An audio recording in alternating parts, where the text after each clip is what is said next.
What is it about bow hunting? What is it that keeps us hunters coming back year after year to spend countless hours in a tree? In the rain, the wind, the snow. Some would say we're crazy. Some would say it's just a waste of time. But we know. It's the drive, the passion, the excitement. Finally. Yes. There's absolutely nothing like it. My name's Josh. As I thought, I got pictures of that buck coming in last night. And this is my buddy Scott. It's freezing. Now, we're not claiming to be experts. We don't have any sponsors or any hidden agendas. But we do love bow hunting. And that's what we're all about. Sharing our experiences with you, the viewers. There are no scripts, no fences. This is as real as it gets.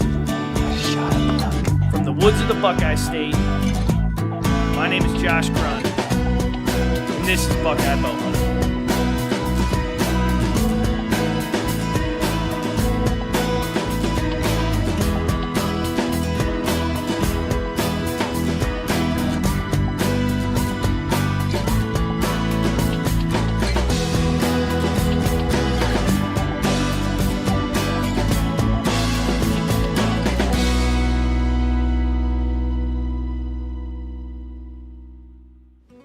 Thanks for tuning in, guys. We have missed you. Now, speaking of misses, we have Josh in our next episode, but we'll just let you see how that plays out.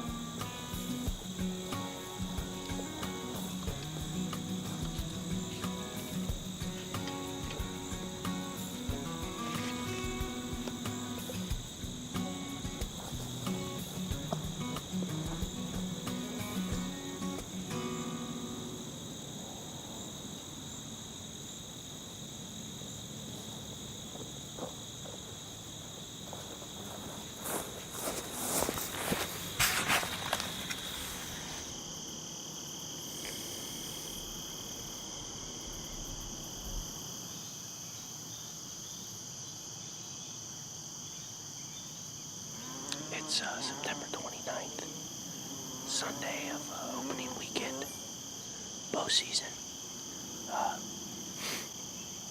I was lucky enough to shoot a doe last night.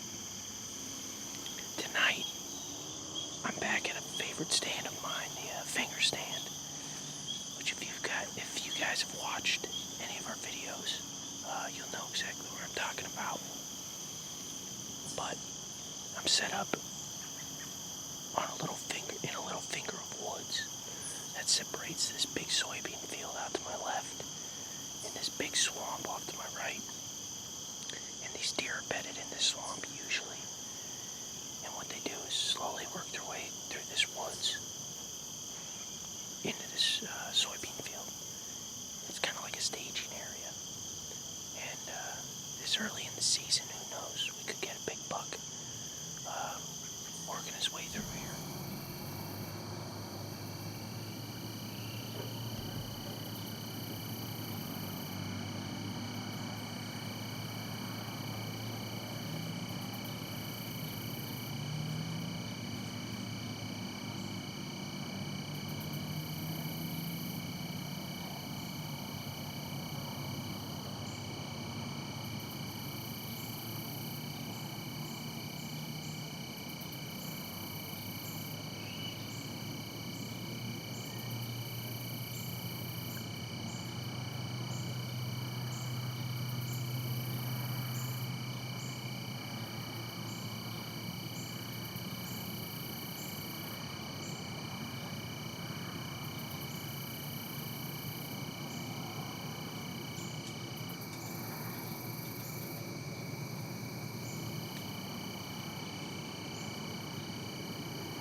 So here it is, second day of the season. I turn around and boom, this buck's at 15 yards under a crabapple tree.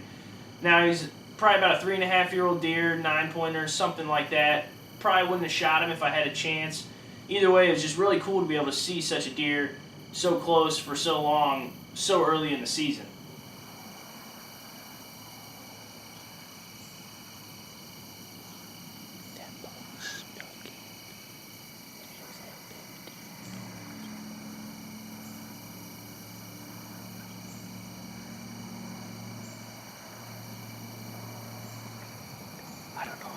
buck was. But he snuck in out of nowhere. I didn't even hear him. I turned around. He's right here at 15 yards. I can see him through this brush. There's a little crabapple tree down here that they eat under. I don't know why I don't have a lane down to there. I think he just came in right off this soybean field. And when he was done eating, he just went straight back south where he came from. Dang, that was a big deer. That'll get your blood pumping.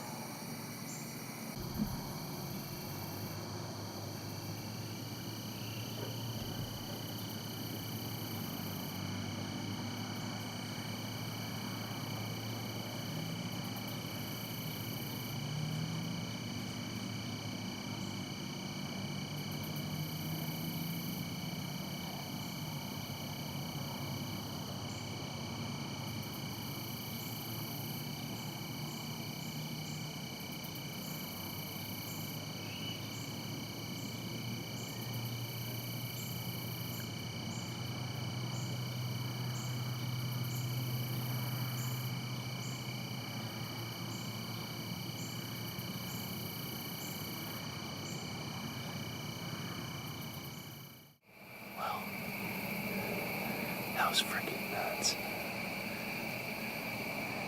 That's that same buck, I think. I don't think he's as big as I thought he was. But he crossed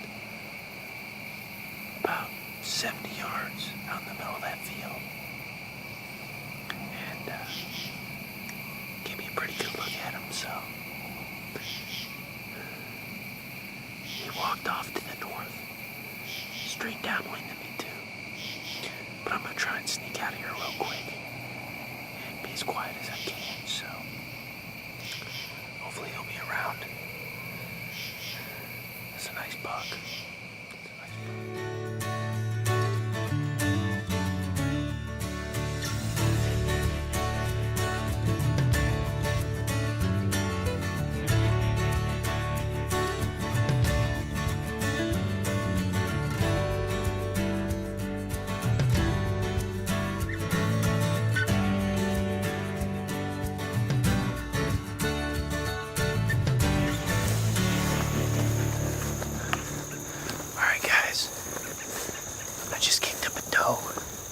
Walking into my stand. It's been raining all day. I've been sitting at home waiting for it to stop. Finally stopped. Looks like we might have a couple more showers coming in.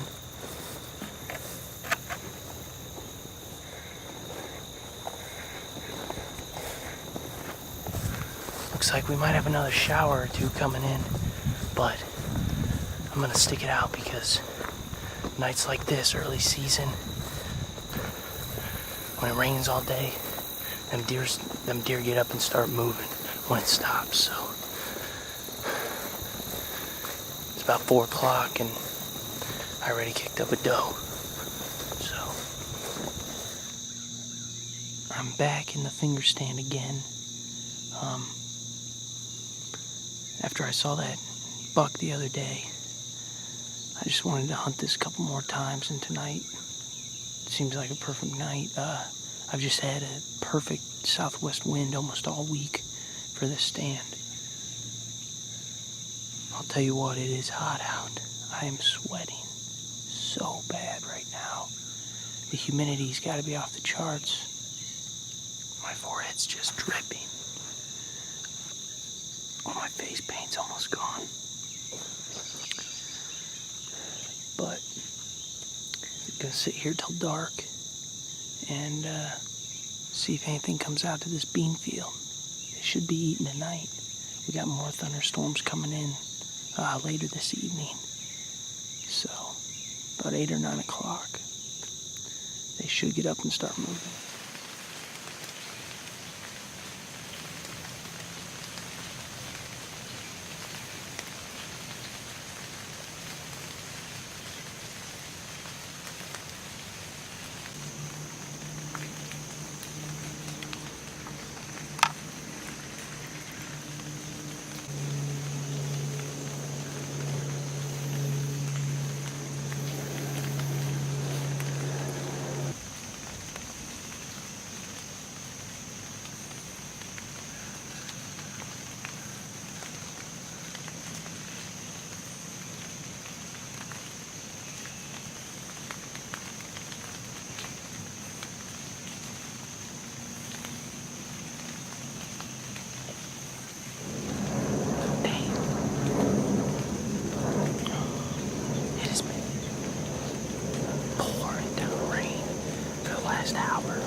buck and a doe were standing out in this field in the rain for the last hour.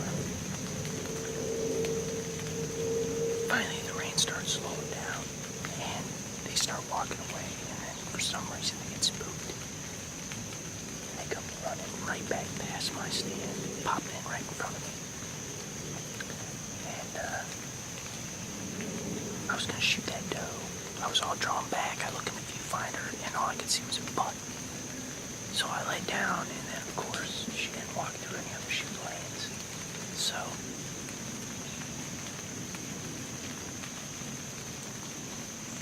they're still right over there. He's making a rub.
Right.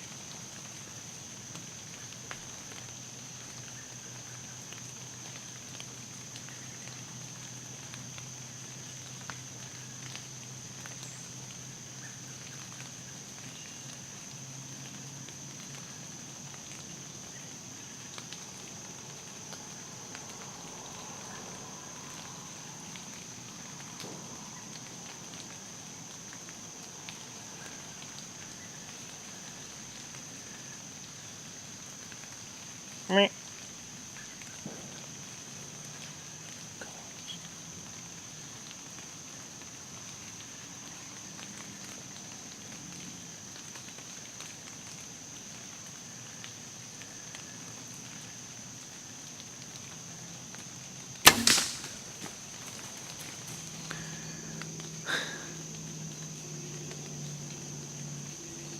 It's been one of the silliest nights ever.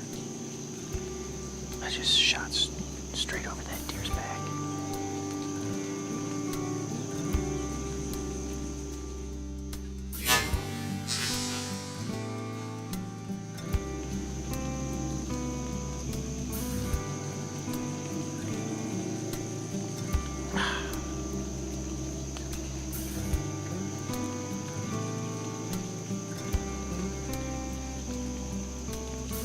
She was at like 15 yards.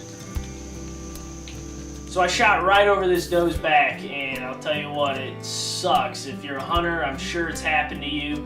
But what happened was I was practicing earlier that day, shooting at the 40 yards. I'm using one of those single pin sliders, and I had it set at 40 yards and didn't check it before I took a shot at this doe. And you know, that's what happens sometimes. You make mistakes, you just gotta learn from them. God, that makes me so mad.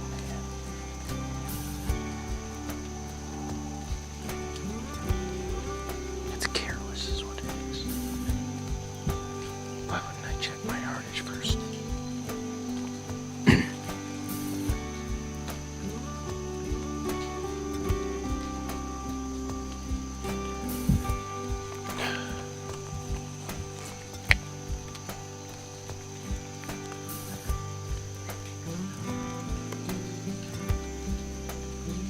We still got like 35 minutes left.